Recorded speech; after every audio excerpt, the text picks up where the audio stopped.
ঢাকার নগর জীবনে গতি এনেছে আধুনিক মেট্রো রেল, কিন্তু অফিস সময়ে বা জরুরি প্রয়োজনে দীর্ঘ লাইনে টিকিট কাটতে কিংবা রিচার্জ করতেই চলে যায় অনেকটা সময়। অবশেষে কাটছে সেই জট। এখন থেকে ঘরে বসেই মেট্রো কার্ডে টাকা রিচার্জ করতে পারবেন যাত্রীরা। মঙ্গলবার আগারগাঁও মেট্রো স্টেশনে র্যাপিড পাস বা এমআরটি পাস অনলাইনে রিচার্জ প্রক্রিয়া উদ্বোধন করেন প্রধান উপদেষ্টার বিশেষ সহকারী শেখ মঈনুদ্দিন। জানান, এখন থেকে অনলাইনে যে কোনো জায়গা থেকে মেট্রো কার্ডে টাকা রিচার্জ করতে পারবেন যাত্রীরা।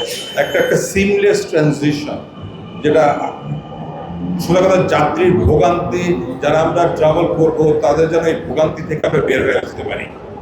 যাতে করে বিভিন্ন জায়গায় আমাদেরকে লাইন দিয়ে দাঁড়িয়ে টিকিট কেটে ধাক্কাধাক্কি করে উঠতে হয়, এটা যেন আমাদেরকে করতে না হয়। তো এইটাই আমাদের প্রধান, এটা আমাদের ভিশন। এর ফলে এখন থেকে মেট্রো স্টেশনে যাত্রীদের লাইন কমবে বলে আশা করেন সংশ্লিষ্টরা।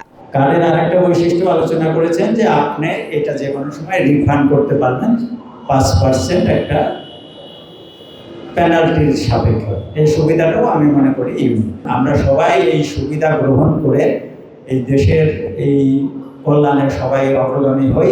এই মেশিনটা বসিয়েছি, যেখান থেকে আপনি বাসায় বসে বা স্টেশনের বাইরে থেকে আপনি রিচার্জ করে এসে এই মেশিনে ট্যাপ করবেন, তখন আপনি রিচার্জ সফল দেখাবে, তাৎক্ষণিকভাবে দেখাবে না। এটা একটা হতাশার সৃষ্টি করতে পারে।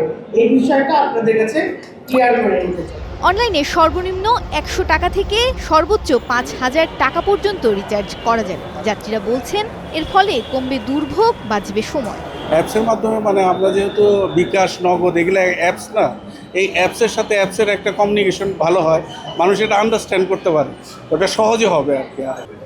rapidpass.com.bd-তে ঢুকে গিয়ে ওখানে রিচার্জ অপশান আছে, ওখান থেকে রিচার্জ অপশানে গিয়ে বিকাশ সিলেক্ট করে বিকাশের মাধ্যমে পেমেন্ট করছি, এভাবেই রিচার্জ করছি। অনলাইন রিচার্জের মাধ্যমে সব মিলিয়ে আরও সহজ হলো ঢাকার মেট্রো সেবা। এর ফলে ঝামেলামুক্ত যাতায়াতের সুবিধা পাবে যাত্রীরা। মৌমিতা মৌ, স্টার নিউজ, ঢাকা।